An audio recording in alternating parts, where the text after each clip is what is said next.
좋은 아침입니다. 아침의 하나의 뉴스 종합 비타민 아침의 매일경제 김은미입니다. 꼭 필요한 뉴스만 콕콕 찝어서 전해드리겠습니다. 시작해볼까요?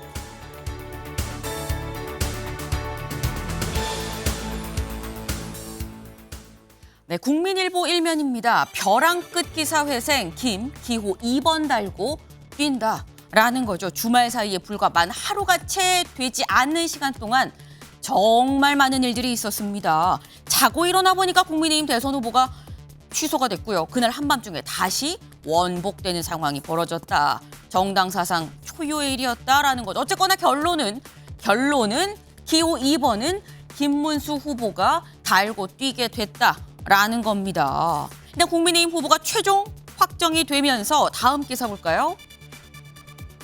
서울신문입니다. 초유의 경기지사 출신 맞대결이 됐다. 22일간의 대선 승부가 이제 펼쳐진다라는 거죠. 지금 기호 1번 이 민주당 후보는 이재명 후보고요. 기호 2번 국민의힘 후보는 김문수 후보다. 그러다 보니까 둘 다 경기지사 출신이죠. 경기지사 출신끼리 맞대결이 펼쳐졌다라는 겁니다. 더불어서 22일간의 대선 승부 오늘부터 공식 선거운동이 이제 시작이 됩니다. 이제 22일간 대선 승부를 겨루게 되는데 말씀드렸죠. 오늘부터 이제 오늘 0시부터 대선 이 선거운동이 공식 선거운동이 시작이 됐다라는 거 바로 지금 보는 저 모습입니다. 이미 후보들은 현장에서 뛰고 있다라는 거죠. 이재명 후보는 어제 이 호남 영암에 갔었던 바로 모습인 거고요.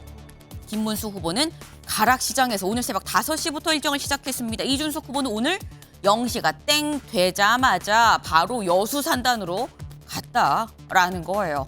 벌써 D-21 후보들은 열심히 뛰고 있는 상태다라는 거죠. 더불어서 다음 기사 볼까요? 네, 동아일보입니다. 이재명 광화문, 김문수 가락시장에서 22일간 총력전 스타트 시작했다라는 거죠. 아니 왜 이재명 후보는 어제 호남 간 걸 보여주는 거야? 이재명 후보는 오늘 오전 10시 잠시 뒤죠. 대략 한 2시간 뒤에 광화문에서 이제 출정식을 가질 계획입니다. 그리고 김문수 후보는 오늘 새벽 5시 가락시장, 그리고 이준석 후보는 오늘 0시에 이미 여수 산단을 찍었다라는 거죠. 22일간의 총력전 시작이 됐다라는 겁니다. 요 얘기 저희가 잠시 뒤에 대담으로도 좀 짚어보겠습니다. 다음 기사 볼까요? 경향입니다. 검찰 명태균 게이트 김건희의 소환장입니다. 네, 검찰이 명태균 게이트 관련해서 김건희 여사한테 정식으로 소환장을 보냈다라는 거죠. 사실 그동안 계속 뭐 물밑으로 올 겁니까 말 겁니까 뭐 일정 조율하고 있어요라는 얘기는 있었습니다만 이번에는 정식으로 소환장을 보냈다라는 겁니다.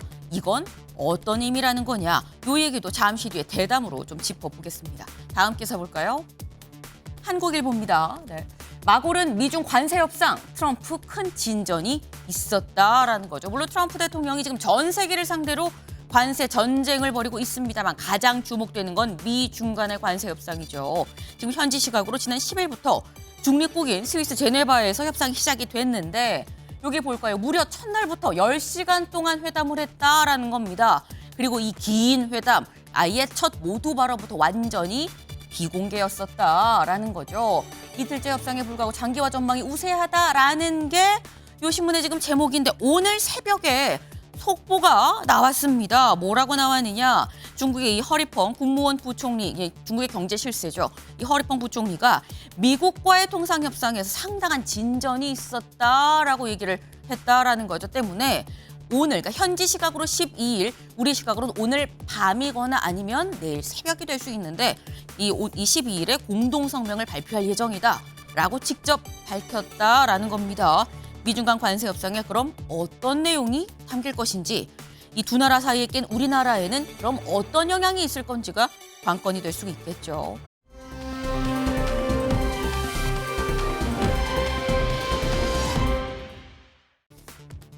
네, 바로 이 모습입니다. 한눈에 봐도 김정은 국무위원장이죠. 그리고 옆에 있는 이 사람, 김정은 국무위원장과 똑같은 이 분량으로 상당히 크게 잡혔죠.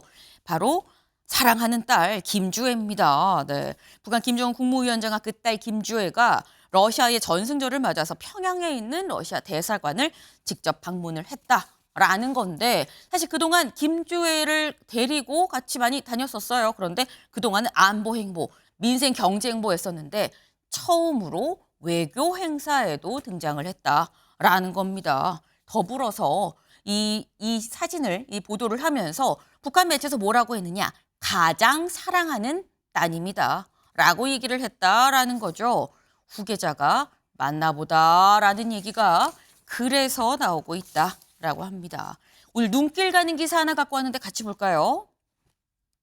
이겁니다. SKT 유심 재설정의 교체 같은 효과.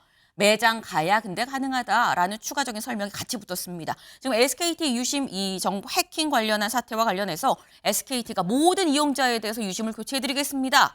라고 얘기를 했죠. 그런데 문제는 유심 부족한 거 아니에요? 라는 지적이 계속 나오고 있었는데 관련해서 그래서 내놓은 게 유심 교체하지 말고 똑같은 효과가 있는 이 재설정을 할 수가 있다라는 겁니다. 쉽게 얘기하면 새로 포맷해서 쓰면 됩니다. 라는 얘기가 되는 거죠. 이 포맷해서 쓸 수는 있는데 다만 매장에 가야 된다라는 거예요. 근데 매장에 가려면 문제는 이 부분이 있습니다. 여기 볼까요? 유심 재설정 그럼 내가 집에서 하면 되는 건가 싶을 수 있는데 셀프로는 불가능하다. 그래서 매장을 방문해야 되는데 유심 교체하러 오라는 문자를 받은 고객만 일단 유심 재설정을 또 선택할 수가 있기 때문에 아직 신청하고 교체 대기 중인 고객은 안내 문자가 올 때까지 잠시 좀 기다려야 된다라고 얘기를 했습니다. 또 이 실제로 재설정을 한 뒤에도 나 그래도 안 되겠어요. 교체할 거예요 하면 한 번 정도는 무상으로도 교체를 해줄 예정이다라고 하니까 참고하시면 좋겠다 싶네요.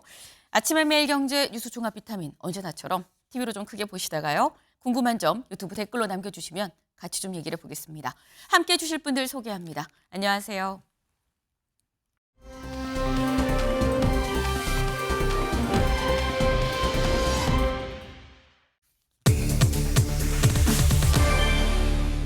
돌고 돌아 김문수입니다. 네. 첫 번째 기사 볼까요? 곡절 끝에 2번 김문수, 1번 이재명과 대진 확정됐다라는 거죠. 네. 이런 걸 두고 사실 우여곡절이다라는 표현을 쓰지 않나 싶습니다. 주말 동안 정말 많은 일들이 있었죠. 어떤 곡절이 있었는지 직접 영상으로 확인해 보시죠. 당 지도부는 현재까지도 저 김문수를 끌어내리고 무소속 후보를 우리 당의 대통령 후보로 만들기 위해 온갖 불법 부당한 수단을 동원하고 있습니다.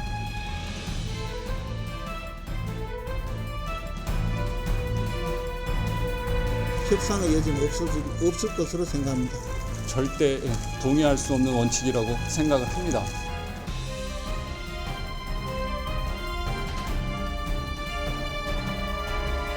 김문수 후보의 후보 자격을 취소하고 새로운 후보자가 등록하는 후보 절차까지 오늘 밤에 다 해야 될 것 같습니다.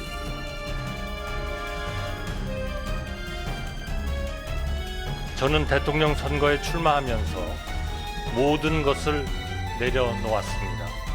우리는 모두 힘을 합쳐야 합니다. 국민의힘 대통령 후보 변경 지명을 위한 당원 투표 결과 안건이 부결됐습니다.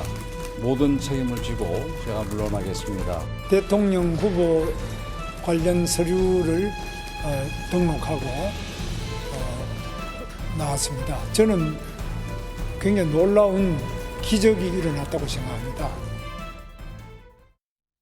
네, 김문수 후보 왈 기적 같은 일이 일어났다고 생각합니다. 라고 얘기를 했죠. 여기 옆에 좀 같이 볼까요? 제가 지금 영상으로 보긴 했습니다만 주말 사이 얼마나 많은 일이 있었느냐. 아까 바로 여기 일지로 지금 정리가 되어 있습니다. 살짝 좀 보겠습니다. 일단 여기부터 좀 볼까요?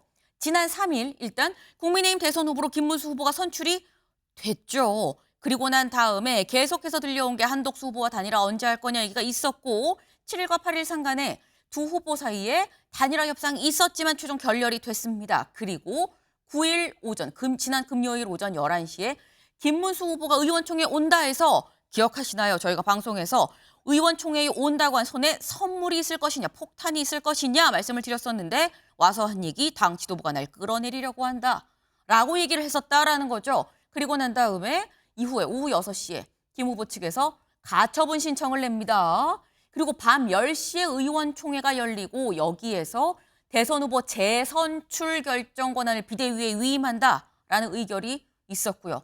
그리고 바로 지나서 2시간 뒤에 10일 0시 자정이죠. 이 늦은 시각 비대위가 열리고 김문수 후보 자격 박탈 및 대선 후보 재선출이 의결이 됩니다. 이후 후보자 등록 신청을 공고를 해서 새벽 3시에서 4시 사이 1시간 동안 후보 등록을 받습니다라고 열어놨어요. 그리고 이 사이에 새벽 3시 20분에 한덕수 후보가 입당 및 단독 후보로 등록을 한 뒤에 이 실제로 새벽 4시 40분에 비대위가 다시 열고 한덕수 대선 후보 등록을 의결을 했는데 관련해서 이 전당원 찬반 투표를 했었죠. ARS 투표를 시작을 해서 오전 10시부터 밤 9시까지 합니다. 라고 했는데 요 사이에 다시 한번 김문수 후보 가처분을 내고요. 이 사이에 단일화 이 협상도 있었지만 결렬이 되고 그리고 오후 9시에 투표를 했는데 김문수 후보가 말한 놀라운 기적이 일어났다. 후보 교체 관련해서 반대 의견이 우세하게 나왔다라는 거죠. 결국 후보 재선출이 부결되고 보신 것처럼 마지막 11일 후보 등록 마지막 날인 11일 오전 9시 30분에 김문수 후보가 대선 후보로 최종 등록을 했다라는 겁니다. 아유, 김은미 순 넘어가겠네 싶죠. 이렇게 많은 일이 주말 동안에 벌어졌다라는 겁니다. 이창근 위원님. 역대 이런 적이 있었습니까? 없었죠. 단 한 번도 없었고 국민의힘 정당 역사상 사실 정말 굉장히 자중지단에 빠진 정당 민주주의가 훼손되는 그러한 초유의 일이었죠. 말씀하신 대로 비상대책위가 김문수 후보의 자격을 박탈하고 등록 공고하고 그다음에 당원 투표가 부결되는 순간까지 딱 23시간 걸렸습니다. 23시간의 난이라고 할 수 있을 정도로 정말 긴박하게 돌아갔는데 어떤 힘의 무리에 의해서 아니면 어떤 힘의 동력에 의해서 이러한 자행된 일이 발생했는지 알 수는 없습니다만 사실 일어나서는 안 될 일이 일어났습니다. 그리고 지금은 이미 과거가 됐지만 사실 지금은 대선 기간입니다. 그래서 이 문제에 대해서는 대선 기간 중에는 다시 수면 위로 올리는 것이 바람직하지 않지 않습니까?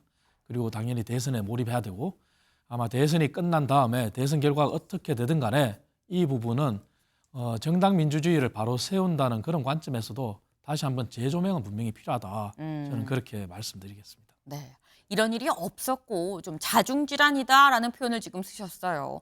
하지만 이미 선거운동이 시작이 됐고 대선 국면이 들어갔기 때문에 일단 지금 이 얘기를 꺼내기보다는 끝나고 난 다음에 다시 뭐 백서를 쓰든 뭐 하든지 간에 해서 반성의 시간은 좀 분명히 필요하다라는 말씀을 하셨는데 오늘 일면에 저희가 아까 일면 소개에 다루지 않은 기사들이 있습니다.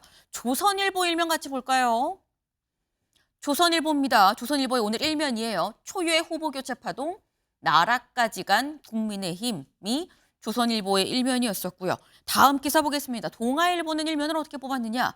초유의 대선 후보 강제 교체 당원들이 막았다라는 겁니다. 네, 말씀처럼 대략 한 23시간, 17분, 뭐 20분 조금씩 다르긴 합니다만 23시간 대략 한 20분 정도 되는 요 안에 후보가 취소됐다가 공고해서 신청하고 다시 원복되고 이런 상황들이 쭉 펼쳐졌다라는 거죠. 그런데 어쨌거나 원복될 수 있었던 건 당원들의 힘이었다. 당원들이 막았다라는 겁니다. 김진욱 대변인님.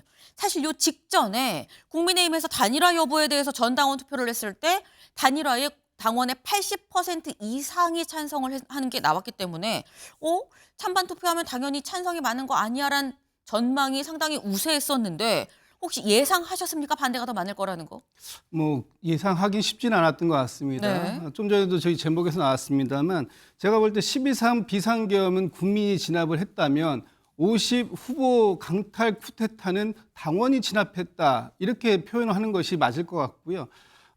그 직전 날 있었던 이 전당원을 대상으로 한 여론조사에서 여론조사에 참여했던 당원들의 82%가 단일화에 찬성한다. 그리고 거기에 86%가 즉시 단일화해야 된다라는 부분이었기 때문에 아마도 그 여론조사의 결과를 믿고 당 지도부가 이렇게 무리수를 두고 이 후보를 교체하기 위한 작업을 펼쳤던 것이 아닌가라고 보는데 이 과정이 너무나 폭력적이었다. 그래서 반민주적이고 이런 폭거에 대해서는 용인할 수 없다라는 것이 당내에 많은 사람들의 목소리로 나왔어요.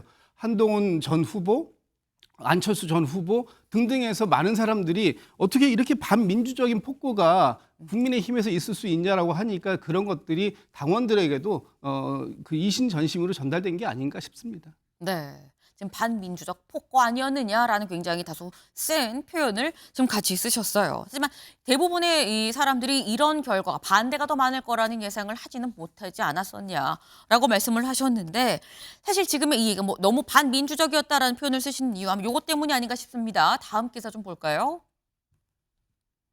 네. 요거 말고 동아일보 3면 같이 볼게요. 네. 동아일보 3면. 새벽 3시에 1시간 후보 접수 기습 공고 한 32개 서류 내고 입당 단독 후보 등록. 네. 그러니까 새벽 3시에 1시간, 새벽 3시부터 4시까지 요 1시간 동안 딱 후보 등록 접수 받겠습니다. 라고 얘기를 했다라는 거죠. 그런데 마침 또 그 새벽 사이 1시간 상간에 한덕수 후보가 32개 서류를 다 준비해서 입당해서 단독 후보 등록까지 마쳤다라는 거예요. 사실 뭐 취소가 돼도 뭐 그럼 김문수 후보도 다시 또 후보 등록하면 되는 거 아니었어? 생각할 수 있는데 김문수 후보가 가처분 신문 가서 이런 얘기를 했다고 하죠. 같이 볼까요? 네. 나는 그 공고 시간에 자고 있었어요. 난 하는지도 몰랐어요. 이런 경우가 어디 있습니까? 라고 얘기를 했다라는 거예요. 새벽 3시에서 4시 사이에 후보 등록 공고를 새롭게 낼 거란 예상을 전혀 하지 못했다. 근데 이창근 위원님, 근데 그 새벽 3시에서 4시 사이에 1시간 하는데 마침 그 사이에 32개 서류를 한덕수 후보가 다 준비해서 등록하는 걸 보니 이거 당 지도부랑 짠 거 아니야? 라는 지적을 김문수 후보 쪽에서 사실 했었던 거거든요. 사실 합리적 의심이 가능합니다. 왜냐하면은 대선이 아니라 국회의원 선거를 하더라도 그 서류를 사실 제대로 준비하려고 그러면 한 일주일 이상 걸립니다. 각종 뭐 범죄 관련 증명서를 떼더라도 하루 만에 나오지가 않아요. 그런데 한덕수 후보가 1시간 만에 접수를 다 했다? 그리고 그 접수한 서류가 만약에 불완전하게 사후 보완이다 이렇게 됐는지 아니면 정말 다 완벽하게 갖췄는지 알 수는 없어요. 하지만 어떠한 경우에든 이것은 합리적 의심이 가능하죠. 미리 준비를 할 시간을 줬을 수도 있고 아니면 사후 보완하라고 하는 것도 말이 안 되는 것이고 어느 후보한테 그런 배려를 하겠습니까? 그리고 한동훈 후보뿐만 아니라 다른 안철수 후보나 뭐 떨어진 나경원 후보도 접수를 할 수 있는 그러한 가능성이 있는 거거든요. 그런데 1시간 만에 열어줬다? 그 시간에 사실 누가 잠을 깨서 그 당에 돌아가는 상황을 지켜봤겠습니까? 그렇기 때문에 그 합리적 의심은 충분하다. 그리고 이러한 부분도 아까 서울에 말씀드린 것처럼 추후에 정말 한번 짚어봐야 됩니다. 왜냐하면 이게 이번에 제대로 짚어지지 않는다면 다음에 또 이러한 일이 지방선거를 앞두고 국회의원 선거를 앞두고 또 발생하지 말라는 법이 없어요. 또 한쪽에서는 후보들이 문제 제기를 할 수도 있어요. 예전에 그러지 않았느냐고. 그래서 이러한 것을 차제 막기 위해서라도 정말 짚어보고 점검을 해야 된다. 예.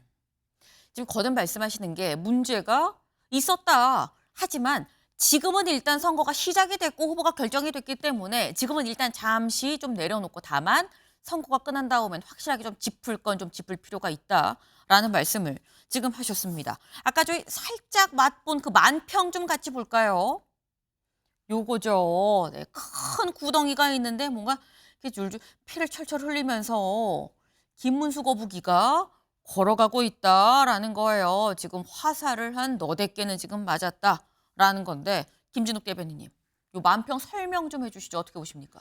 일단 김문수 후보가 큰 싱크홀에 빠질 뻔했다가 사실은 빠졌죠. 거기를 가까스로 올라왔습니다.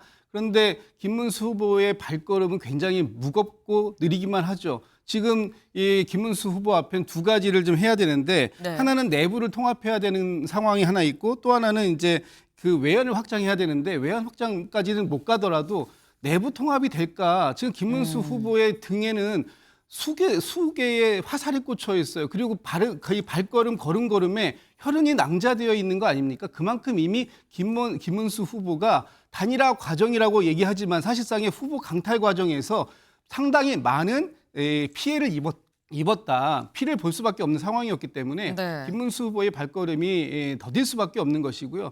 오늘 이제 공식 선거운동이 시작됩니다만 아직까지 김문수 후보의 플랜카드나 네. 또는 유세차가 준비가 되지 못한 이 광경 이거 하나만 봐도 지금 김문수 후보의 발걸음이 얼마나 더딘가를 알 수 있는 광경이다. 저는 그렇게 보고 있습니다. 네. 그러니까 지금 말씀은 사실 엄밀히 얘기하면 요 그림 앞에 김문수 거북이 앞에 지금 두 개의 길이 나 있는 거다. 하나는 외연 확정이고 하나는 내부 통합인데 어느 것 하나 쉽지가 않다. 왜? 지금 이미 상당히 많이 다쳤다라는 거죠. 구덩이에서 나오기까지 상당히 많은 상흔을 입었기 때문에 이 앞에 있는 다른 길들을 좀 선택해서 갈 수 있겠느냐라는 거예요. 이창근 위원님. 피 흘리는 거북이.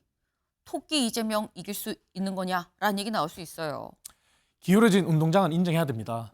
하지만 그럼에도 불구하고 거북이처럼 가기는 가야 돼요. 네. 22일간의 네. 시간이 있지 않습니까? 물론 오늘 0시부터 시작됐기 때문에 이제 반나절 가까이 지나가고 있지만 그래도 가야 됩니다. 다만 저는 김문수 후보한테 제가 만약에 참모를 하면은 이런 참모로서의 전략을 제안하겠어요. 뭐냐?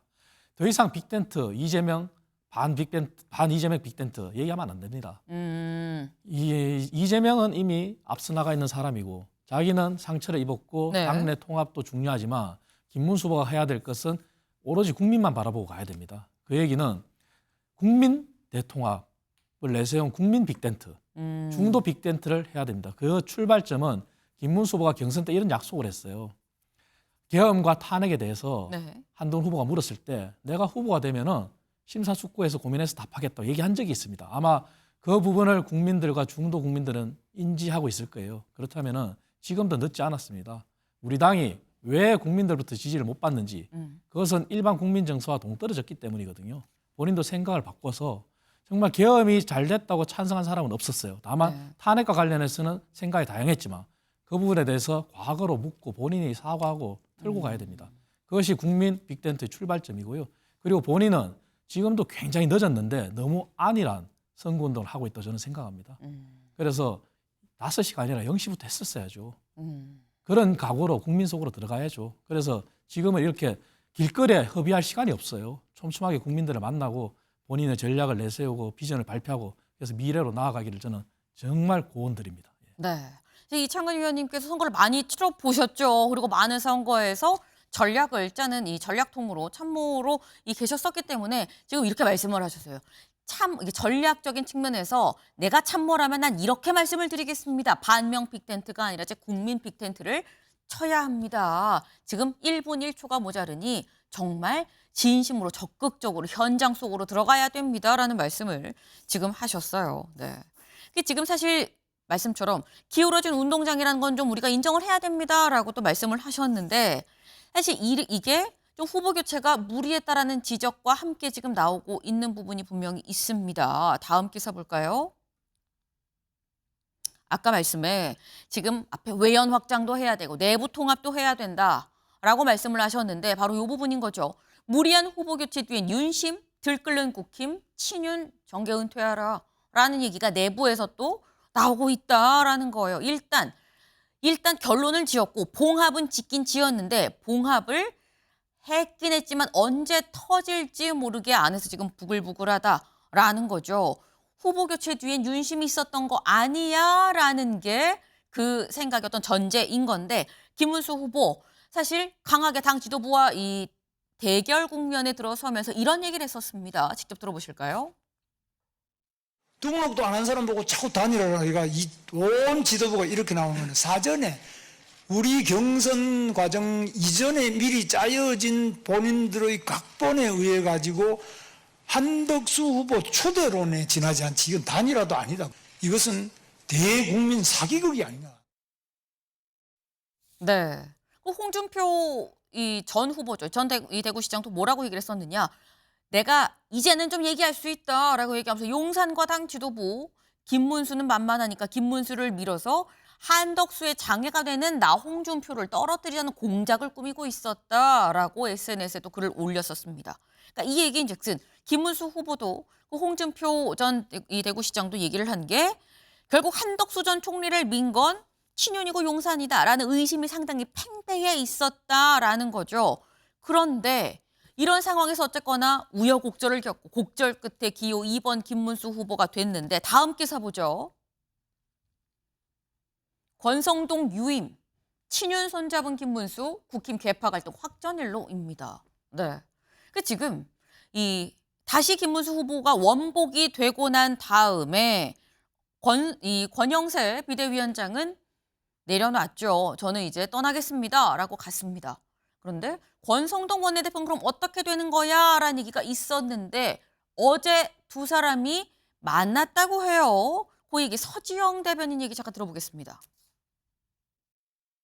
후보님께서는 대선 국면에서 원내대표 선출하는 것은 부적절하다.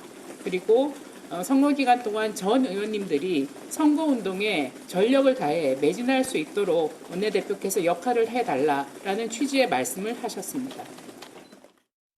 네. 지금 들어보셨죠? 이 얘기인 즉슨 권성동 원내대표로 그냥 쭉 간다. 대선 치르겠다라는 겁니다. 그럼 이창근 의원님. 지금 권성동 유임하면서 친윤과 결국 김문수 후보 손잡은 거 아니냐라는데 이건 또 어떻게 설명을 해야 되냐라는 거죠. 김문수 후보 입장에서는 어쩔 수 없는 선택이라고 저는 생각합니다. 어쩔 수 없는 선택이다. 그렇습니다. 당내 의원이 100여 명이 있지 않습니까? 네. 하지만 그 심야에 모인 의원이 약 60여 명입니다. 그렇다면 60%는 결국은 권성동 원내대표에 의해서 움직일 수 있는 사람이라는 게 현실입니다. 그 얘기는 결국 원내에서 움직이는 힘이 김문수 후보 입장에서 거절할 수 있겠습니까? 그리고 그 원내 의원들도 한 사람 한 사람이 지역구를 책임지고 있는데 그렇다면은 지금 현재는 전략적 선택이고 당내 통합 그리고 더 이상 자중지단에 빠지 않는 것을 보여주는 그러한 모습일 수도 있지만 네. 여기서 한 발 더 나아간다면은 이제 권성동 원내대표가 그 바톤을 넘겨받았어요. 그렇다면은 중앙에 이제 의원들이 머물러 있으면 안 됩니다. 권성동 원내대표가 김문수 후보가 이렇게 손을 잡고 화합을 모색했다면은 권성동 원내대표는 그 60여 명의 의원들도 모두가 다 지역구로 가라. 중앙에 있을 필요가 뭐가 있습니까? 정말 지역구 가서 내가 김문수다 하고 뛰어라 하는 그러한 지도력을 보여줘야 됩니다. 아마 김문수 후보는 그걸 원했을 겁니다. 그렇기 때문에 유임을 시켰을 거고 이제 권성동 원내대표가 그 유임에 대한 답을 할 차례입니다. 네. 지금 말씀은 피치 못할 김문수 후보로서는 피치 못할 선택 아니었겠느냐. 왜냐하면 권성동 원내대표가 원내에 대한 영향력이 확실히 있는 상태인 거고 한밤중에 60명이 넘는 현역 의원들을 모을 수 있다는 게 권성동 의원의 이 권성동 원내대표 어떤 파워라고 본다면 그렇다면 손 잡고 일단 대선은 다 지역에 60여 명 데려가서 내가 김문수다라고 선거운동하는 걸 김문수 후보는 바라고 있을 거다라고 말씀을 지금 하셨어요. 네. 그런데 이 현재 권성동 원내대표와 일단 손을 잡고 피치 못할 선택이라고 말씀하셨습니다. 어쨌건 손 잡고 같이 뛰자라고 얘기를 한 거죠. 근데 여기에 더해서 한덕수 후보를 밀었다는 의심을 받는 윤석열 전 대통령이 어제 SNS에 글을 올렸습니다. 같이 볼까요? 국민께 드리는 호소, 한덕수 전 총리의 사명, 김문수 후보와 함께 이어가야 됩니다. 여러분께 호소합니다. 이제 마음을 모아주십시오. 저 윤석열은 끝까지 여러분과 함께 할 겁니다. 우리는 반드시 승리할 겁니다. 라고 글을 올렸다라는 거죠. 그러니까 이 얘기인 즉슨 김문수 후보를 나는 지지합니다. 김문수 후보한테 힘을 모아주세요. 라는 글을 올린 거예요. 근데 김진욱 대변인님. 그럼 윤석열 전 대통령은 사실 처음부터 한덕수가 아닌 김문수를 지지했었던 건지 아니면 한덕수를 지지했지만 김문수의 입장이 바뀐 건지 아니면 아예 처음부터 누구든 되는 사람을 난 밀어주겠다라고 생각을 했다는 건지 뭘까요? 제가 볼 때는 그 김문수 후보를 한덕수 후보로 가는 징검다리로 쓰겠다라고 생각했던 보이지 않는 손의 뒷 배경에는 윤석열 전 대통령의 그림자가 짙게 드리워져 있다. 이렇게 제가 몇 번 그 말씀을 드린 적이 있었고요.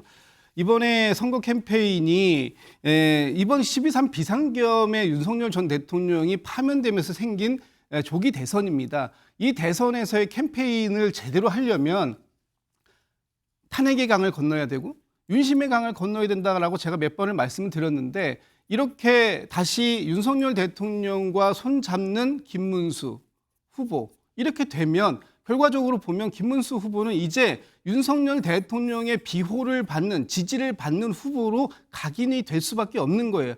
아마 김문수 후보 측에선 그 격려 지지의 글이 네. 그다지 반갑진 않았을 겁니다. 결과적으로 아까도 말씀드렸습니다만 당내 통합에는 일정하게 도움이 될 수 있을지 모르겠지만 네. 과연 이 지지의 글을 가지고 이 외연이 확장이 되겠습니까? 중도의 표심을 공략할 수 있겠습니까?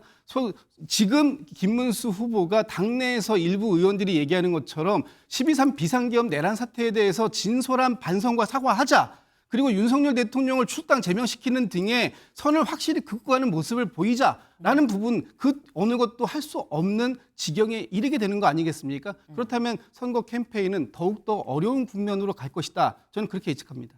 지금 김진욱 대변인께서 하신 말씀이 이창근 위원님, 지금 과연 김문수 후보가 윤석열 전 대통령의 이런 지지글이 반갑겠느냐라고 말씀을 하셨어요. 어떻게 보십니까?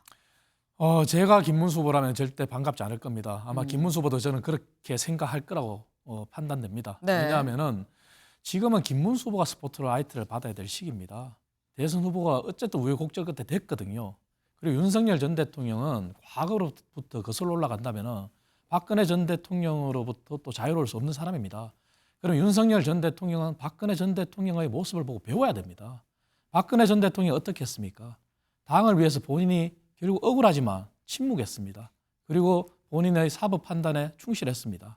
그리고 법원의 판단에도 억울했지만 침묵했습니다. 그리고 더 과거로 거슬러 올라갔을 때 이명박 전 대통령과 치열한 경선 끝에 이명박 전 대통령이 당선이 되고 5년간 재임할 때 박근혜 전 대통령이 비대위원장으로 나서기 전에 어떤 말씀하셨냐면은 현직 대통령이 이명박 대통령이다. 내가 공개적으로 나서면은 스포트라이트가 이명박 대통령한테 가야 될 게 나한테 온다. 그래서 철저하게 일정도 비공개를 한 적이 많습니다. 네. 그러한 부분을 윤석열 전 대통령 배워야 됩니다. 그리고 본인이 저런 글을 올리는 순간 민주당이 바라는 그런 선거 프레임에 빠지게 됩니다. 민주당은 이재명 대 김문수가 아니라 이재명 대 윤석열의 2라운드를 치르고 싶지 않습니까? 그래서 이러한 프레임을 끊기 위해서라도 김문수 후보는 그것을 보여줘야 됩니다. 그것이 아까 말씀드린 사과, 그 사과는 김문수 후보에서 시작해서 우리 당 전체가 릴레이가 돼야 됩니다. 네.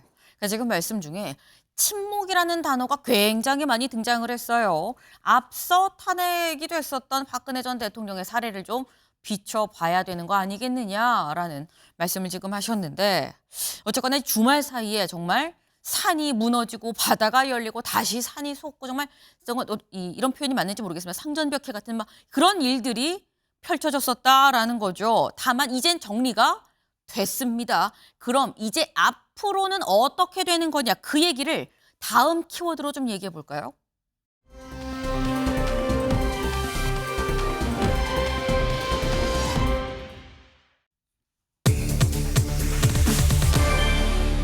D-22입니다. 딱 이제 오늘부터 22일 뒤면 6월 3일 대선 투표 날이다라는 얘기인 거죠. 이제 판은 짜여졌습니다. 기호 1, 2, 3번 쭉 나왔다라는 거죠. 기호 1번 민주당 이재명 후보입니다. 여기 자세히 좀 볼까요? 이재명 민주당 60세 중대 졸업 재산 30억 8,900 병역 면제 납세 실적 전과 기록 3건 있습니다. 국민의힘 김문수 후보가 이제 2번을 달게 됐죠. 김문수 후보 이름 김문수 국민의힘 나이 73세 서울대 재산 10억 6,500 병역 면제 그리고 납세 전과 3건이라는 거죠. 그리고 3번입니다. 3번은 이 4번입니다. 3번은 사실 조국혁신당인데 이재명 후보를 지지하기로 했죠.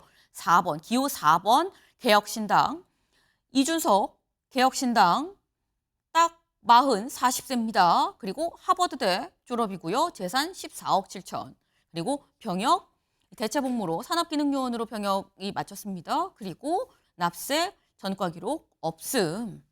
그럼 셋만 나오는 거야? 그건 아니죠. 지금 현재 선관위에 후보 등록이 된 사람 총 7명입니다. 이 얘기인즉슨 이 3명 말고 4명이 더 있다라는 건데 누가 있나 잠깐 보겠습니다.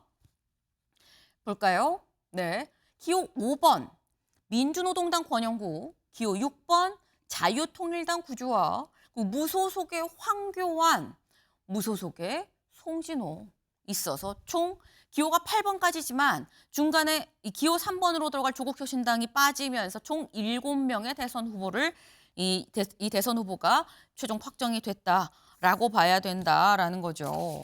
근데 일단 판은 짜였는데 이 짜인 판에서 대체 누가 유리한 거야라는 생각이 들 수밖에 없습니다. 민심은 여론조사로 알 수가 있는 거죠. 주말 사이에 여론조사가 나왔습니다. 리얼미터의 여론조사예요. 이재명 52.1, 김문수 31.1, 이준석 6.3. 3자 가상 대결을 했을 때 이렇게 나왔다라는 거죠. 이창근 의원님. 3자 구도인데 이재명 후보가 과반입니다. 지금 김문수, 이준석을 합해도 30.7밖에 안 돼서 상당히 10%포인트 넘게 좀 차이가 난다라는 거예요. 국민의힘 입장이 상당히 좀 깝깝할 수 있겠다 싶거든요. 맞습니다. 기울어진 운동장 인정해야 되고요. 하지만 또 이준석 후보는 완주를 하겠다고 하지 않습니까? 그렇다면 더 이상 이준석 후보와의 단일화의 시간을 또 뺏길 여력도 없습니다. 제가 저 여론조사에 보이지 않는 이면이 있는데요. 우리 유권자들이 네. 내가 지지하는 후보를 바꾸지 않겠다 하는 비율이 각종 여론조사의 통계를 보면은 한 75%에서 80%가 됩니다. 네. 그 얘기는 20%에서 25%는 바꿀 수 있다는 얘기거든요. 김문수 후보는 거기에 주목해야 된다 저는 생각합니다. 이재명 후보가 지금은 52%, 54%까지 올라갔지만 네. 지난 대선에서 얻은 게 48%예요. 그럼 본인이 노력을 했어도 지금까지 기울어진 운동장에서도 6%가 최대치 올린 거거든요. 그럼 여기서 더 올라가지 못한다고 봤을 때 후보를 바꿀 수 있다는데 주력을 한다면 이재명 후보는 20%만 하더라도 10%가 빠질 수 있습니다. 그렇다면 김문수 후보가 어디에 전략을 놓고 어떻게 해야 될지가 답이 나오는 거거든요. 그래서 저는 이 김문수 후보가 거기에 전략을 놓고 본다면 본인이 더 열심히 뛰어야 되고 본인이 일반 국민 정서에 맞는 부합한 그런 메시지, 그런 정책을 내놔야 되겠죠. 네. 그러니까 지금 이재명 후보가 과반, 3자 대결에서도 과반이라고 나오긴 했지만 모든 여론조사의 그 이면에는 사실상 나는 후보를 바꿀 수 있다라는 생각이 대략 20에서 25% 정도 되니까 거기를 김문수 후보가 좀 공략을 해야 된다라고 말씀을 하셨어요. 김문수 후보 오늘 가락시장 첫 선거 운동했다고 말씀을 드렸죠.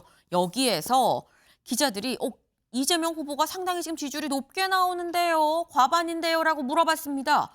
여기에 김문수 후보가 뭐라고 얘기했는지 직접 들어보실까요? 아직 이재명 후보와의 지지율 조사가 좀 있거든요. 어떻게 좀 따라잡으실지 뭐가 되겠습니까? 저는 많은 선거를 해봤는데요. 대통령 선거도 매우 다이내믹한 겁니다. 그래서 이 선거는 어제도 여러분 보셨겠습니다만 제가 다시 후보가 될 줄 모르셨죠. 저도 몰라서 저는 안 된다고 했어요. 우리는 완전히 곤두박질 치는 그런 상태까지 갔지만 거기서 아주 드라마틱하게 극적으로 다시 반전이 됐습니다. 바로 이것이 바로 정치입니다. 네, 김문수 후보 아주 극적으로 다이나믹하게 지금 돌아가는 게 정치 아니겠느냐. 내가 다시 후보 지위를 획득할 거라고 예상 못했죠. 그거 봐요. 이게 정치예요. 언제든지 바뀔 수 있습니다. 라고 지금 얘기를 했습니다. 김진욱 대변인님. 어떻게 들으셨어요? 물론 선거이기 때문에 네. 원론적으로 말씀하시는 측면에서는 있을 수 있다고 봅니다. 다만 지금 이번 선거가 어떤 선거인지 선거의 성격을 잘 규정 지어야 된다. 지난 12.3 비상계엄 윤석열 전 대통령의 파면으로 인해서 만들어진 선거를 우리는 여전히 내란이 진행되고 있다라고 보고 그 내란을 완전히 종식시키기 위해서 이번 선거에서 반드시 정권 교체가 이루어져야 된다라는 부분을 말씀드리고 있는 것이고, 이번 대선은 유능한 그 세력이 준비되어 있는 유능한 세력인 이재명 후보가 이기느냐 또는 경제 무능 세력에게 다시 한번 재집권의 기회를 주느냐 이런 그 상황이다라고 본다면 이제 이재명 후보에 대한 어떤 지지가 단순하게 현재의 상황만을 반영하는 것이 아니고 미래에 대한 기대감을 충분히 얘기하고 있는 그런 지지율이다라고 저희는 보고 있습니다. 저 지지율을 더 늘려나갈 수 있도록 많은 국민들께 이재명 후보의 소신, 철학, 또 이재명 후보가 갖고 있는 진짜 대한민국을 만들기 위한 비전을 충분히 남은 선거 기간 동안 보여드리고 평가받겠다 이런 말씀을 좀 드리고 싶습니다. 네. 네. 지금 말씀은 이재명 후보가 생각하는 프레임은 지금 유능 대 무능 아니겠느냐. 지금 이 어려운 민생. 그러니까 이재명 후보한테 과반의 지지를 국민들이 주는 거 아니겠냐. 우린 여기서 안주하지 않겠다. 더 높이겠다. 더 많은 지지를 받겠다. 더 주목해달라라고 지금 말씀을 하셨죠. 근데 일각에선 지금 약간 국민의힘의 이런 혼란스러운 상황, 이런 상황이 이준석 후보한테 플러스가 될 거다라고 보는 사람도 있습니다. 누가 그렇게 보느냐? 바로 이 사람인 거죠. 볼까요? 홍준표 전 대구시장입니다. 홍준표 시장 지난 토요일 10일 날 미국 하와이로 떠났죠. 네, 떠나기 전에 이준석 후보를 만났다라는 겁니다. 그러면서 한 얘기가 이번 대선판은 이재명 대 이준석의 양자구도다. 잘해서 당선될 수 있도록 하시라라고 얘기를 했다라는 거예요. 만약에 국민의힘 소속이었으면 해당 행위 아니라고 할 수 있는데 또 무소속입니다. 지금 이제 무소속의 홍준표 전 대구시장 이렇게 얘기를 했다라는 건데 김진욱 대변인님. 이재명과 이준석의 양자구도일 거다. 이거 단순한 덕담일까요? 아니면 의미가 있는 걸까요? 뭐 그렇게까지 양자구도로 갈 가능성은 저는 뭐 낮다고 봅니다만 상당히 의미 있는 발언은 맞다라고 봅니다. 특히 이번에 김문수 후보를 강제적으로 후보를 교체시키려고 했던 국민의힘의 모습에서 상당히 실망한 보수 지지자들이 생겼고 그런 분들이 이준석 후보를 대안 세력으로 선택할 가능성 저는 굉장히 있다고 봅니다. 뭐 아마 그런 것들이 지난 며칠 사이에 이준석 후보의 개혁신당 쪽으로 많은 당원들이 입당하는 그런 현상으로도 나타났다고 보는데 네. 아마 이준석 후보의 캠페인이 좀 주요할 것 같고요. 지금 이제 남아있는 과제가 김문수 후보가 빅텐트를 얘기합니다만 지금 빅텐트에 들어올 사람이 이제 이준석 후보밖에 없었는데 이준석 후보는 없어졌어요. 안 한다는 거지 않습니까? 네. 그러면 그 김문수 후보의 선택지는 딱 하나가 남아있는데 지금 그 통일당이라고 하는 네. 극우 아스팔트 세력의 지지를 받고 있는 세력과 같이 연대, 통합 이런 것을 할 것인지 이 부분에 대해서 김문수 후보는 명확하게 입장을 좀 밝힐 필요가 있다. 그리고 윤석열 전 대통령과의 관계성 이런 네. 부분들을 만약에 끊어내지 못한다면 많은 보수의 지지층들이 대안 세력으로서 이준석 후보 쪽으로 옮겨갈 가능성 저는 충분히 있다라고 봅니다. 네. 양자 대결까지는 아니겠지만 이번 국민의힘의 일단 내부 갈등을 통해서 이준석 후보한테 또 눈길을 돌리는 사람도 상당히 좀 있지 않겠느냐라는 말씀을 하셨어요. 실제로 이준석 후보도 다음 기사 볼까요? 국민의힘 집안 싸움 파고드는 이준석, 내가 보수 적장자입니다. 보수같이 세우겠습니다. 라고 얘기를 하고 있다라는 거죠. 이창근 위원님. 이준석 후보의 보수표 선점 효과 얼마나 될 거라고 보십니까? 크지는 않다고 봅니다. 하지만 그 부분도 김문수 후보가 어떻게 하느냐에 달려 있겠죠. 그래서 그 두 가지를 종합한다면은 네. 이준석 후보가 과연 두 자릿수의 득표를 얻을 수 있느냐 아니면 한 자릿수에 머무냐의 문제거든요. 지금까지 보여준 바로는 이준석 후보도 사실 그다지 뚜렷한 정책을 보여주지 못했어요. 그게 아직까지 한계로 보여지는 거고 그리고 오늘 일정만 놓고 보더라도 제가 객관적 평가를 할 때는 이재명 후보의 1승은 맞습니다. 왜냐하면은 이재명 후보는 광화문에 출정식을 하고 네. 그리고 K 이니시티브라 그래가지고 반도체 그리고 인공지능 그리고 과학기술 이렇게 엮어서 가지 않습니까? 네. 하지만 김문수 후보는 시장을 도는데 그치고 중앙선대위를 가지지 않습니까? 네. 이게 1패거든요. 왜냐하면 판교는 사실 김문수 후보의 작품이거든요. 김문수 후보가 경기도지사 시절에 본인이 했기 때문에 판교 테크노밸리가 나왔던 거거든요. GTX도 본인이 경기도지사 시절에 도입했기 때문에 지금 국민들이 이용하고 있는 거거든요. 네. 이러한 부분들을 선점을 당한 거죠. 그래서 지금 정신 차려야 됩니다. 그리고 이준석 후보도 김문수 후보가 어떻게 하느냐에 따라서 이준석 후보가 바라는 바가 될 수도 있고 안 될 수 있지만 그럼에도 불구하고 여전히 한계는 존재한다. 저는 그렇게 말씀드리겠습니다. 네. 지금 오늘 뭐 일정 짜인 거 지금 보면 이건 지금 김문수 후보가 지금 좀 나이브하게 좀 생각하는 면이 있다. 좀 분발해야 된다. 뭐 이런 말씀을 지금 하셨어요. 근데 지금 이 말씀이 사실 진짜 오늘의 일정을 보고 지금 말씀을 하시는 거죠. 다음 기사 볼까요? 아까 저희 살짝 끌면 소개하면서 봤죠. 오늘부터 공식 선거운동이 시작이다라고 말씀을 드렸습니다. 이재명 후보는 광화문에서 출정식 갔고요. 김문수 후보는 가락시장 벌써 갔죠. 그리고 이 이준석 후보는 여수 산단에서 시작을 했습니다. 이렇게 22일간 총력전이 시작이 됐다라는 건데 오늘의 일정 지도로 같이 보겠습니다. 이렇다라는 거죠. 지금 현재 일단 이재명 후보는 1번이에요. 여기 광화문에서 시작해서 판교 찍고 동탄 찍고 대전 간다라는 겁니다. 그리고 김문수 후보는 빨간색 가락시장에서 시작을 해서 대전 현충원 갔다가 대구 서문시장으로 간다라는 거. 이준석 후보는 아래에서 올라오죠. 아래. 오늘 오전 0시에 여수 산단을 먼저 갔습니다. 그래서 여수 산단을 찍고 그리고 올라와서 서울에서 이 오늘 뭐 연대 갔다가 그리고 다시 이 서울의 이 서대문 간다고 이제 하죠. 연대 갔다가 청계광장이 간다라는 거. 그러니까 이렇게 지금 후보들이 오늘 첫날 일정이 위에서 아래로 아래서 위로 뭐 내려오다가 옆으로 빠지고 다 조금씩 좀 달라요. 근데 뭐 사실 이거는 다 뭐 각각의 좀 생각이 있는 거겠죠. 근데 묘한 게 시간이 이준석 후보는 오늘 땡 해서 0시에 시작했고요. 김문수 후보는 새벽 5시에 시작을 했습니다. 김준욱 대변인님. 이재명 후보는 아직 오늘 일정을 시작을 안 했어요. 오늘 오전 10시에 지금 광화문에 간다라는 건데 너무 느긋한 거 아니야? 과반이어서 이러는 거야? 라는 얘기 나올 수 있어 보입니다. 그렇지 않습니다. 이재명 후보는 뭐 국민 여러분들께서 아시다시피 지난 열흘 동안 경기 북부에서 시작해서 강원도, 동해, 또 충북, 경북, 경남, 전북, 전남까지 해가지고 51개의 시군을 두루두루 돌았습니다. 네. 그런 상태에서 어제 마지막 일정이 전남에서 끝났고 이제 어젯밤 늦게 서울로 올라왔고요. 공식 선거운동이 시작되는 오늘 광화문에서 시작을 하는 이유가 또 있습니다. 네. 지난 12.3 비상계엄을 아까 제가 국민들께서 막아주셨다.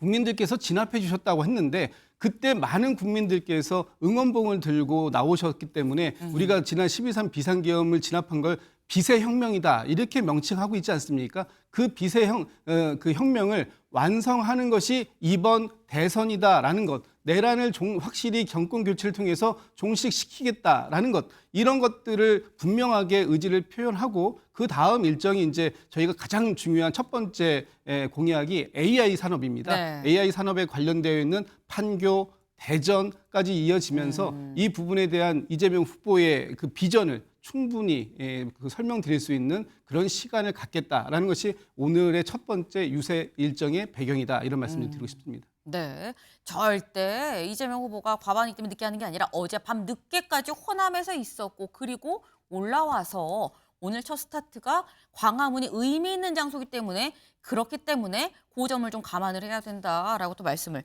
하셨어요. 이제 오늘부터 딱 22일이죠. 뚜벅뚜벅 하루 한 걸음씩 22걸음이면 이제 끝이다라는 겁니다. 요 22일간의 행보를 유권자들은 예의주시하고 있다라는 걸 후보들이 알아야 될 것 같네요.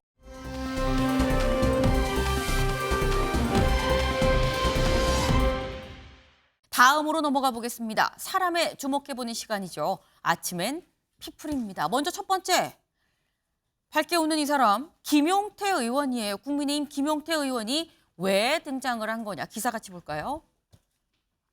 국힘 90년생 김용태 비대위원장 파격 내정. 비대위에서 후보 교체 의결마다 홀로 반대표를 던졌다라는 겁니다. 지금 현재 권영세 비대위원장이 내려왔죠. 그리고 그 후임 비대위원장으로 오늘 새벽 가락시장 첫 일정부터 같이 동행을 했어요. 김문수 후보 뒤에 보이는 김용태 의원. 김용태 의원이 비대위원장으로 내정이 됐다라는 겁니다.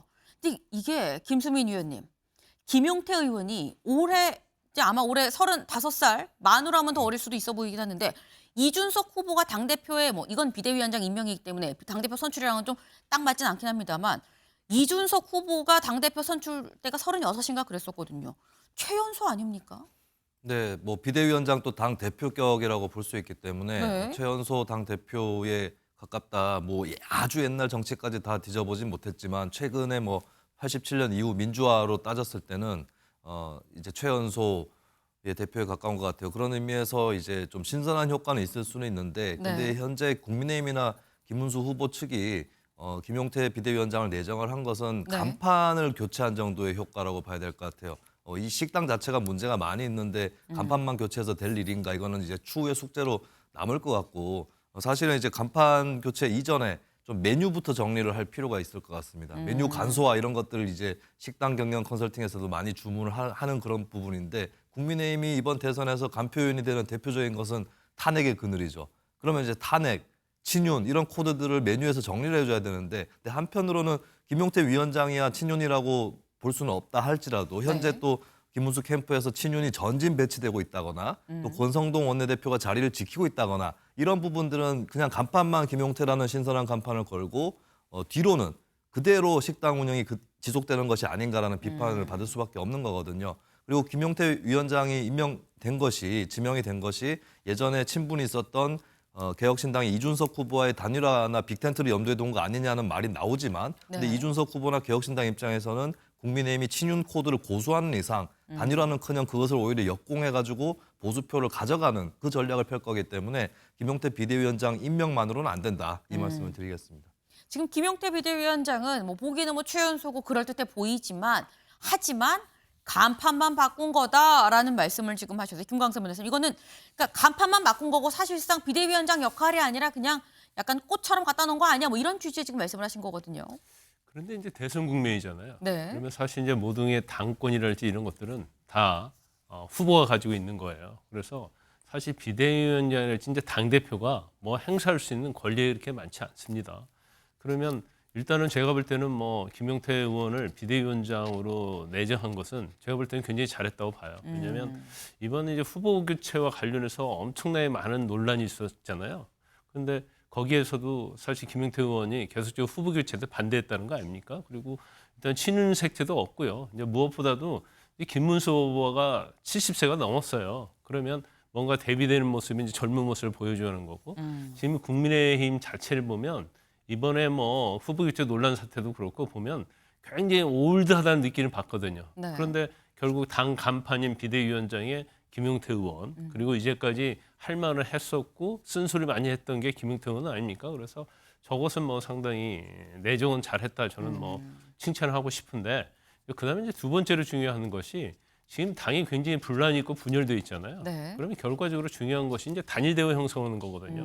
그러면 선거 캠프를 총괄하는 사람들이랄지 캠프의 핵심적인 위치는 사실은 본인에게 반대했던 사람을 비롯해서 네. 후보 반대했던 사람에서 이거 사실 용광로처럼 녹이는 그런 후보 캠프를 만들어야 하는데 이제 아직은 이제 그런 모습을 보이지 않고 있어요. 네. 그래서 뭐 제가 볼 때는 이제서 뭐 후보가 됐기 때문에 사실 그런 용광로 캠프를 꾸릴 수 있는 시간적 여유는 없었을 겁니다. 하지만 뭐 그 부분을 좀 참조를 해서 아무튼 통합적인 이미지를 줄 수 있는 캠프를 꾸려야 하고 선거운동도 그렇게 가야 한다. 저는 그렇게 봅니다. 네. 지금 말씀은 뭐 간판이라고 해도 어쨌거나 김문수 후보가 가진 약간 올드한 이미지를 김용태 의원이 좀 상쇄하는 잘된 인사다. 다만 첫 술에 배부르면 안 되고 용광로 선대위란 얘기가 나올 수 있는 통합의 방점을 찍은 추가 인선이 시급하다라는 조언도 같이 또 주셨습니다.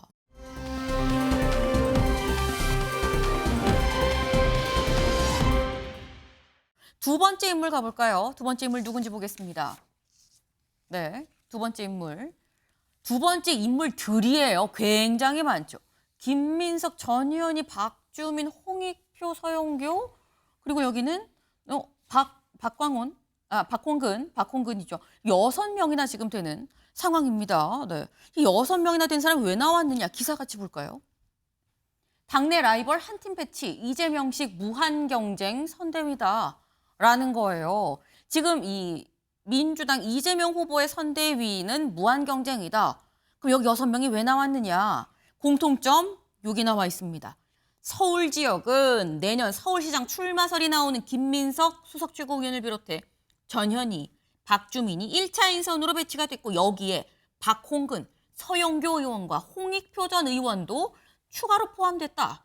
1차 명단에서 이름이 빠졌던 일부 인사들이 선대위 측에 직접 나도 배치해 주세요.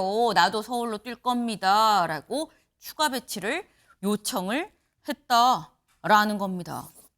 요지인즉슨 내년 지방선거에서 요번 대선 선거운동 기간에 얼마나 잘했는지를 평가해서 점수화해서 공천 줄 거니까 그러니까 잘해보시오라고 한 팀으로 다 지금 묶어놨다. 이런 얘기입니다, 지금. 근데 이게 김수민 의원님. 그러니까 상호 경쟁 체제인 건데 이게 효과가 극대화될 수도 있고 아니면 내부 갈등만 또 남을 수도 있는 거고 좀 약간 위태위태할 수 있는 그런 부분도 보이거든요. 네, 일단 사정이 이렇게 된 거는 좀 피할 수는 없는 일이었던 것 같은데 민주당이 지난 총선에서 압승을 했기 때문에 네. 수도권이나 이쪽에서 의원이 된 사람이 워낙에 많고 일단 그다음에 민주당 경선이 치열했으면 이제 주류 중심으로 선대위가 짜여지고 비주류는 조금만 들어갈 텐데 주류 자체가 워낙 넓은 거죠, 민주당이. 그러니까 워낙 사람들이 들어갈 만한 사람들이 많았기 때문에 선대위 안에 좀 굵직한 인물들이 한꺼번에 여럿이 들어간 것이 아닌가 그렇게 보여집니다. 근데 이제 선대위 내에서 경쟁이나 이런 기싸움 이런 것도 벌어지게 될 텐데 이게 자칫하면은 저는 선거에는 크게 영향을 주지는 않을 거라고 봐요. 뭐 밖으로 그 갈등이 크게 드러날 건 아니기 때문에 근데 다만 당 내에 앙금이 남을 수는 있는 부분이기 때문에 이런 부분들은 사실 근데 너무 지나치게 선대위 중심으로 선거 운동을 하는 것보다는 사실 내년 지방선거를 앞두고 각 지역에서 어느 정도로 표를 얻는지 이것을 경쟁시키고자 한다면 그냥 당 조직을 활용하는 것도 방법인 거거든요. 그래서 여기에 참여하는 정치인 입장에서도 꼭 선대위에서 영향력을 갖거나 직함을 갖는다기보다는 자기 있는 지역에서 득표력을 최대화하는 그래서 당협이랑 함께하는 그런 선거 운동을 하는 게 낫다. 제가 듣기로도 민주당에서도 자꾸 정치인들이 중앙으로 몰리는 것보다는 자기 지역에서 열심히 하는지를 보겠다라고 하는 그런 기류가 분명히 있는 것으로 알고 있거든요. 그래서 정치인들도 내년 지방선거의 공천 이런 것들 염두에 둔다면 오히려 선대위에 막 진입하는 전략보다는 자기 지역에서 평소에 함께하던 당원들과 선거운동 열심히 하는 그 전략을 택하는 것이 훨씬 나을 거다. 그리고 민주당도 그걸 보고 향후에 어떤 당의 운영이랄까요? 공천 이런 것들을 결정하는 것이 더 현명할 거라고 봅니다. 네. 그러니까 지금 말씀은 중앙에서 뭘 하려고 들지 말고 지역에 가서 당협이랑 같이 뭘 해서 하는 게 낫지 않겠느냐. 사실 뭐 제가 만약에 후보라고 해도 자꾸 중앙에서 내 옆에 서려고 하는 것보다는 지역에 가서 내가 이재명이다, 내가 김문수다 라고 얘기하면서 지역에 가서 뛰는 의원들이 더 고마울 것 같다라는 생각이 좀 들긴 듭니다. 다음 키워드 넘어가 볼까요?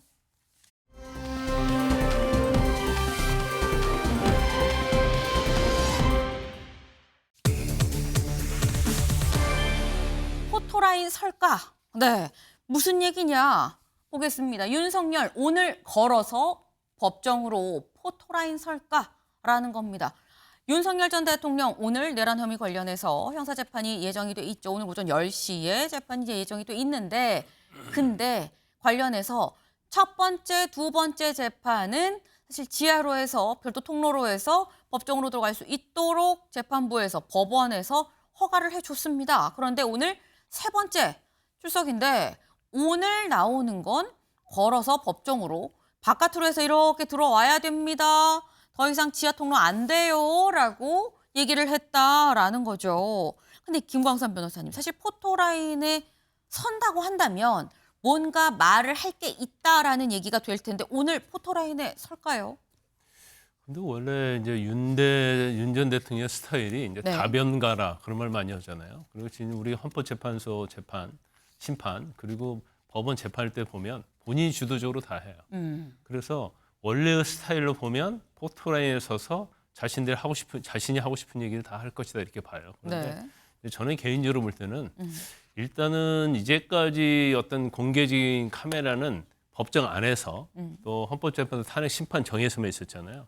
그러면 사실 이제 국민에게 직접 생생하게 라이브로 얘기할 수 있는 기회가 주어졌잖아요. 그럼 제가 볼 때는 일단 본인이 아무리 내란죄 관련해서 뭐 경고이다 그런 말을 한다 하더라도 이번 기회에 사과를 한다 저는 그렇게 보거든요. 그래서 사과의 말씀을 국민에게 첫 번째는 전달해야 하고 그 이외에 뭐 대선이랄지 이런 말을 하는 것이 아니냐 이런 얘기를 하고 있는데 제가 볼 때는 정치인 얘기는 해서는 안 된다. 저는 그렇게 봐요. 더군다나 이번에 이제 김문수 후보가 후보로 확정됐잖아요. 거기에 대해서 SNS에 올렸는데 오히려 이런 것들이 사실은 이제 중도층의 표심을 달아나게 하는 그런 상황이다 저는 그렇게 보거든요. 그래서 정치의 상황을 좀 잘 읽으시고 본인의 어떤 말은 되도록 않는 게 좋다. 그래서 국민에 대한 사과 이외에는 어떤 얘기도 하지 않는 것이 사실은 이번 대선에 도움이 될 것이다. 저는 그렇게 봅니다.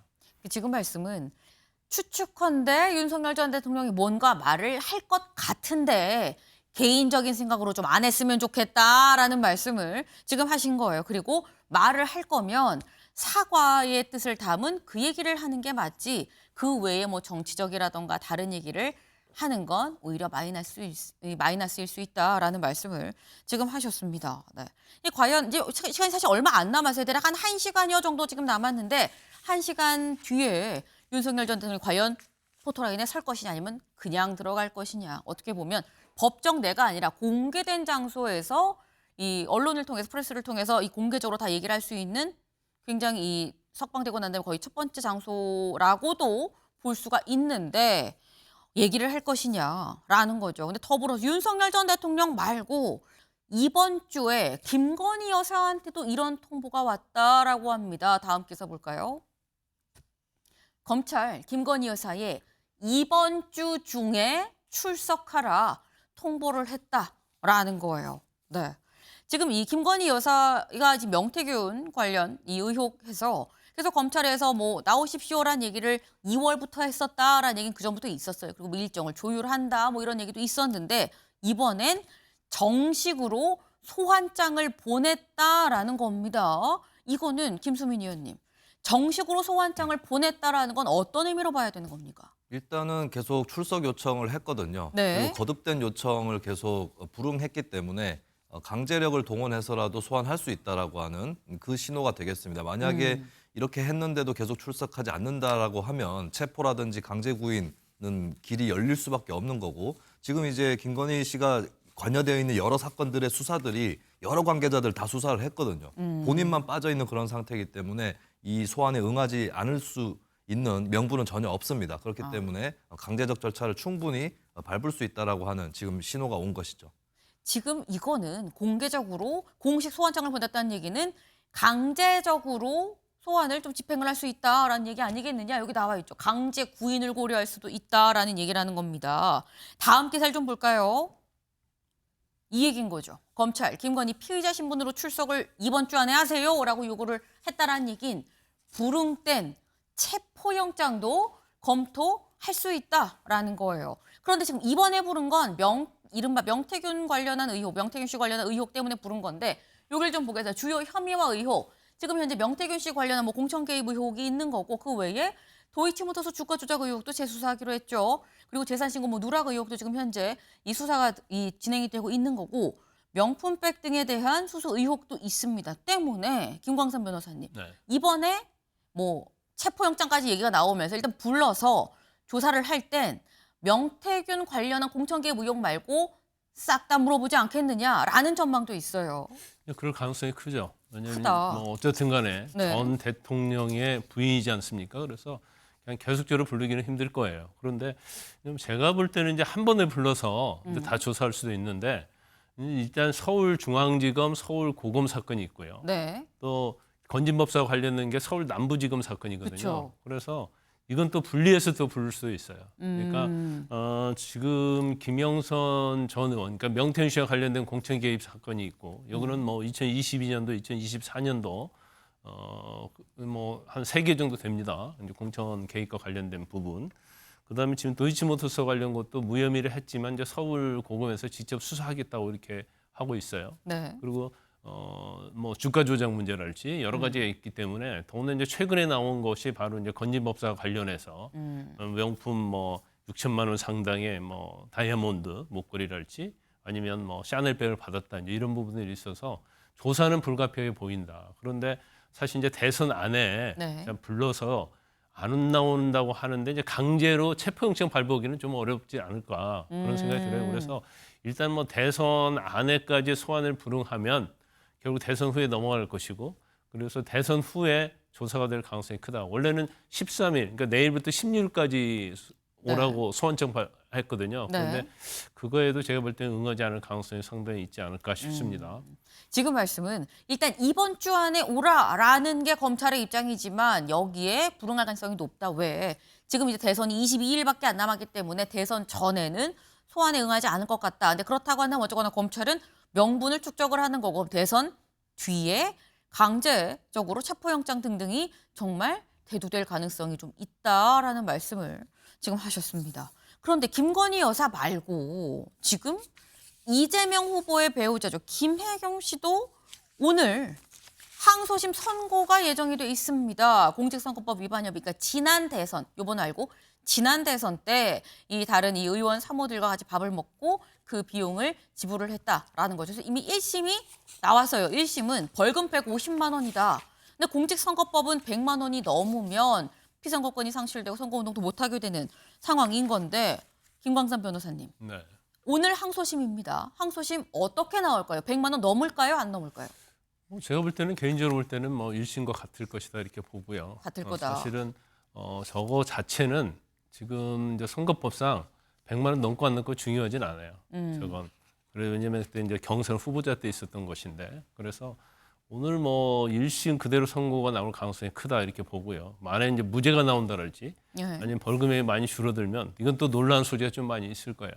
이재명 후보가 굉장히 유력한 대선 후보고 당선 가능성이 있으니까 사법부가 또 이에 굴복한 것이 아니냐. 또 이런 또 논란이 있을 수 있어요. 민주당에서 이전에 사실은 오늘 선고도 대선 이후로 미루라고 그렇게 했었거든요. 이제 그런데 일단 재판부는 오늘 이제 선고한다고 했기 때문에 1심에서 일단 150만 원 선고 나왔고 이 결과 자체가 이재명 후보의 뭐 피선거권하고 이런 게 문제가 없기 때문에 아마 제가 볼 때는 뭐 오늘 그대로 선고를 하는 것으로 보입니다. 네. 그 지금 말씀처럼 어쨌거나 항소심이고 3심이 또 남아 있기 때문에 사실 뭐 큰 영향은 없을 것 같은데 일단 150만 원 1심이 그대로 나올 것 같다. 근데 이것도 민주당에서는 미루라고 하더라라고 지금 말씀을 하셨어요. 김수민 의원님. 네, 근데 이 김혜경 씨 같은 경우는 본인이 정치인은 아닌 거고 선거 운동의 자유를 생각하더라도 그건 이재명 후보에게 보장되는 거지 배우자한테 보장되는 건 아닌 거거든요. 그렇다면 재판을 이 재판까지 미루라고 하면 안 된다. 그렇게 치면 잘못 적용을 하게 되면 그럼 김건희 씨 체포라든지 소환도 대선 이후로 미루란 말이냐 이렇게도 연결될 수 있는 거거든요. 그래서 이게 정치인을 벗어나서 그 배우자들까지 뭐 재판을 미룬다거나 소환 조사를 미룬다거나 이런 식으로 적용돼서는 안 된다는 걸 좀 말씀을 드리고 싶습니다. 네. 사실 또 이게 또 김혜경 씨까지 배우자의 상황까지 미룰 건 아니지 않느냐라고 말씀을 하셨는데 사실 이재명 후보 입장에선 김수민 의원님, 이재명 후보 입장에선 정말 뭐 오늘이 항소심이긴 합니다만 김혜경 씨가 딱히 선거운동에 나오지 않아도 큰 대세의 지장은 없어라고 또 뭐 몇몇 민주당 좀 이 인사분들께서 하시는 말씀을 있긴 있었어요. 그건 어떻게 보세요? 그러니까 선고가 나와도 상관이 없다라고 얘기하는 것은 사실 뭐 지금 이게 벌금 150만 원 1심에서도 그렇게 나왔고 2심에서도 비슷한 판결이 나올 수도 있고 더 감형될 수도 있어요. 그러니까 지금 이거는 법인카드 유용 전체 의혹이 아니라 10만 원 분에 대한 그 선거법 위반에 대한 사건인데 금액이 경미한 경우는 감경 사유가 됩니다. 그렇기 때문에 벌금 50만 원까지도 불가능하지는 않는 거거든요. 그리고 이런 부분들은 이제 선거를 하는 도중에 있었던 뭐 부주의라든지 이렇게도 보는 유권자들도 있을 거기 때문에 오늘 선고가 나온다고 해서 이게 크게 이재명 후보에게 영향을 끼치진 않는다. 좀 본판 의혹에 해당하는 법인카드 유용 의혹은 또 따로 나중에 재판을 하는 것이고 사실 대선 이후에는 재판이 중단될 가능성도 없지는 않는 거거든요. 그런 의미에서 민주당 입장에서도 이 재판을 크게 뭐 예민하게 생각할 필요는 없을 것이고 오히려 예민하게 생각할수록 더 역풍이 될 수 있기 때문에 좀 무던하게 넘어가는 그런 것도 필요할 것 같습니다. 근데 지금 사실 말씀을 들어보면 짧게 김광수 변호사님, 만약에 이재명 후보가 대통령이 된다고 그러면 김혜경 씨는 그럼 영부인이 되는 건데 그럼 이 재판도 중단이 돼야 되는 거냐? 라는 얘기가 나올 수 있을 것 같네요. 그건 아무 상관이 없는 거죠. 김혜경 씨가 대통령인 건 아니잖아요. 네. 김혜경 씨는 뭐 애우상 대통령 부인이지 일반적 시민은 똑같은 거예요. 그렇기 때문에 뭐 그거는 아무 상관이 없다 이런 말씀을 드립니다. 네. 사실 지금 모든 정치적 어떤 사안들이 다 이미 또 서초동에 다 들어가 있는 상태인 거죠. 때문에 각각의 사안들이 대선 이후엔 또 어떻게 될지도 봐야 될 것 같다라는 생각이 드네요. 저희가 준비한 소식 오늘 여기까지입니다. 오늘도 좋은 하루 보내세요.